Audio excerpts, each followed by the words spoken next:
Tamil digital magazine وکاٹن نے اپنی web site block ہونے کی اطلاع دی ہے کیونکہ اس میں وزیر اعظم نریندر مودی کے خلاف کارٹون شائع کیا گیا تھا۔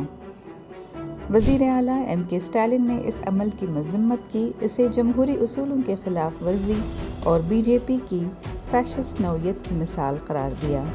میگزین نے تصدیق کی کہ مختلف مقامات سے صارفین نے ویب سائٹ تک رسائی نہ ہونے کی شکایت کی ہے، حالانکہ مرکزی حکومت کی جانب سے کوئی رسمیہ بیان جاری نہیں کیا گیا ہے۔ شکایت اس وقت درج کی گئی جب میگزین نے امریکہ سے ہاتھوں میں ہتھ کڑیاں پہنے بھارتیوں کے ڈیپورٹیشن پر بی جے پی حکومت کو تنقید کا نشانہ بناتے ہوئے ایک کارٹون شائع کیا۔ 15 فروری کو تمل ناڈو بی جے پی کے صدر اناملائی نے مرکزی وزیر اطلاعات و نشریات ایل مرگن کو ایک خط لکھا جس میں وزیر اعظم مودی کو بدنام کرنے کے لیے شائع کردہ سربراہ کی مذمت کرتے ہوئے